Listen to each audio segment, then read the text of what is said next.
Hello mga kabibig, welcome back sa ating bagong YouTube channel. Ito ang pinakamaingay ng YouTuber sa balat ng YouTube. Ako si Kabibig, maglabag-labag na dyan with evidence. Ako po, si Sandro ba hindi talaga nag-isip-isip, no? Binulgar, nilaglag ang kanyang sariling ama at si Boyeng Rimulya. Ito yung interpretasyon ni Atty. Topacio habang itong si Sandro ay nagpa-interview. May maraming daldal ang ginagawa at sabi niya na booking tuloy ni Atty. Topacio itong sikreto ni BBM at ni Boyeng Rimulya, mga kabibig. Oo, bahala na kayo kung mag-interpret ha, pero feel ko talaga no, ito yung sikreto nila ni BBM at Boyeng Rimulya. Kaya yan si Boyeng Rimulya ay naging ombudsman. Ramdam ko talaga, kabibig. Ito si Sandro, taklesa. Share siya sa mga komento, and so on and so forth. Alam nyo na. Alam yun mga tao, maraming interpretasyon. At mostly ngayon, no, yung mga interpretasyon ng mga tao, parang totoo na rin. Ay panoorin nyo ang video ni Atty. Topacio, ha. And meron ka talagang makukuhang impormasyon doon if you are open-minded, if you are thinking narrow. Watch this video, mga kabibig. Nabubuking tuloy. Natau-tauhan nila yung ombudsman. Yan ang sinasabi kong danger. Di ba? Ito ang storya, ha. Basahin ko sa inyo verbatim. Sa pagbisita ni Ilocos Norte 1st District Congressman at House Majority Leader Sandro Marcos sa Lawag City, sinabi niya na nag-uusap sila kasama si President Ferdinand Marcos, Ombudsman Crispin Remulla, at ang Department of Justice. Bakit kinakausap yung ombudsman tungkol dito? Hindi ba independent?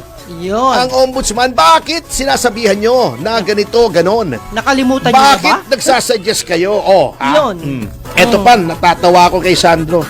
Sabi niya, hindi ko pinangpangunahan ng Pangulo, pero pangako natin sa inyong lahat na nakita nating lahat na nagalit ang Pangulo sa kanyang sona, ikukulong talaga nating lahat ng mga taong nasa likod ng mga kabulastugan na ito at sana sa next few weeks.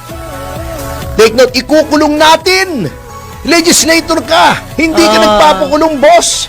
Grabe, Gumagawa ka ng batas. Nung sinabi niya next few weeks, sinabi din ni Remulla, dadalian natin yan. Akala ko ba independent? Bakit kumukuha kayo ng direksyon sa isang congressman kahit ba anak ng presidente yun? Hindi ba independent? Yes. Nagpapatunay lamang yung sinasabi natin na kapag si Remulla ang naging ombudsman, tuta yan ng Malacanang. October 16, kahapon. Yan. Okay. Ito ang storya, ha. Basahin ko sa inyo verbatim. Sa pagbisita ni Ilocos Norte 1st District Congressman at House Majority Leader Sandro Marcos sa Lawag City, sinabi niya na walang makakalusot sa mga taong nasa likod ng maanumalyang flood control. Sinabi niya na nag-uusap sila kasama si President Ferdinand Marcos, Ombudsman Crispin Remulla, at ang Department of Justice. Bakit kinakausap yung ombudsman tungkol dito? Hindi ba independent? Yun. Ang ombudsman, bakit sinasabihan nyo na ganito, ganon? Nakalimutan niyo na ba? Bakit nagsasuggest kayo? Yun. Eto pa, natatawa ko kay Sandro. Sabi niya, hindi ko pinangpangunahan ng Pangulo, pero pangako natin sa inyong lahat na nakita nating lahat na nagalit ang Pangulo sa kanyang sona, ikukulong talaga nating lahat ng mga taong nasa likod ng mga kabulastugan na ito at sana sa next few weeks. Take note, ikukulong natin. Legislator ka, hindi ka nagpapakulong, boss. Grabe, Gumagawa ka ng batas.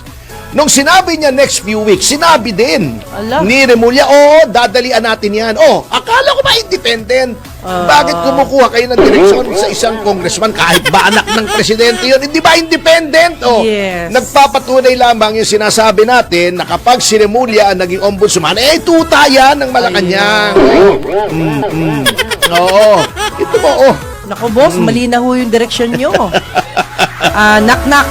Eto ba, dagdag pa ng House Majority Leader na kung merong alam ang mga tao na anomalya sa flood control, sabihan lang siya. Kailan ka naging investigador ng ICI? Pwede sigurong sabihan siya.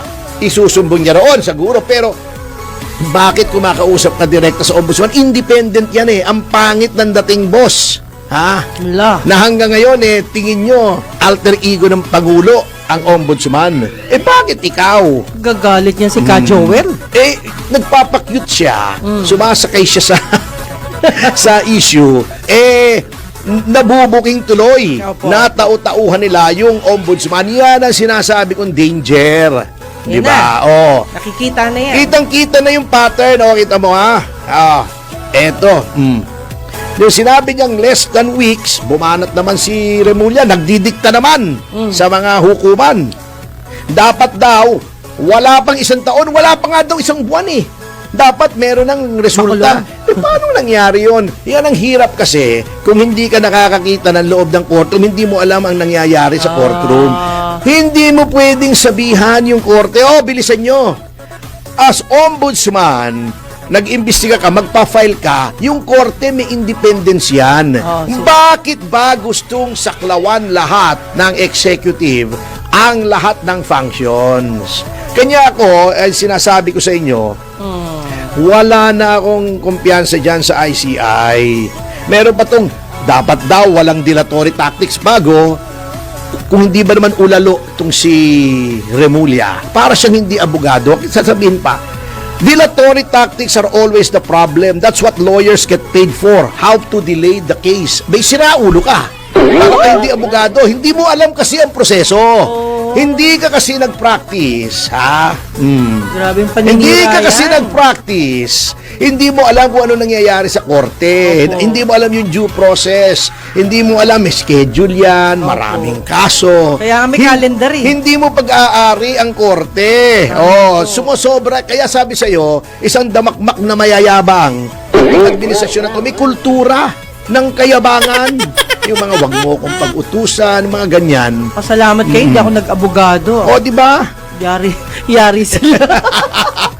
Ay, nako. Ay, yes. Dapat daw erase ang bar ng evidence. Anak ng pating talaga ako. Ay, nako.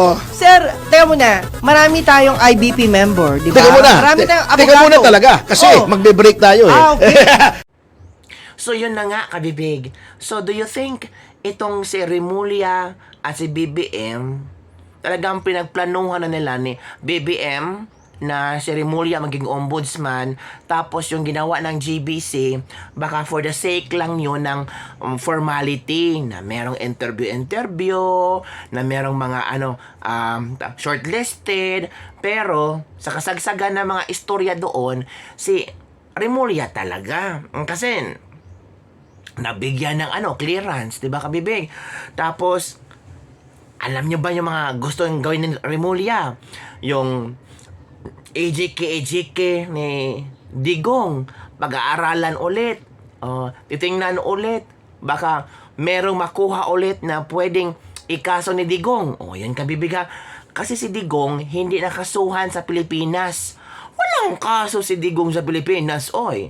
O yung AJK, walang kaso si Digong. Sa ICC lang may kaso si Digong. 'Di ba? Kaya baka gustong reopen ulit ni Boying Remulla para, magkakaso si Digong sa Pilipinas. If in case yung kaso ni Digong sa ICC ay mabasura, pag ulit ni Digong dito, may kaso siyang haharapin sa Pilipinas sa ombudsman.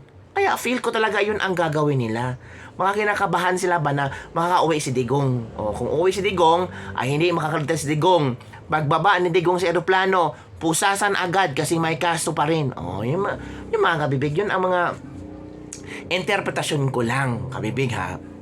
Tapos, after Digong, may Pisara na naman. Makasunod na niyan si Polong, si Baste, lahat ng mga Duterte, si Bongo nga. Ay, gustong pa-imbestigahan ni Trillanes sa ombudsman.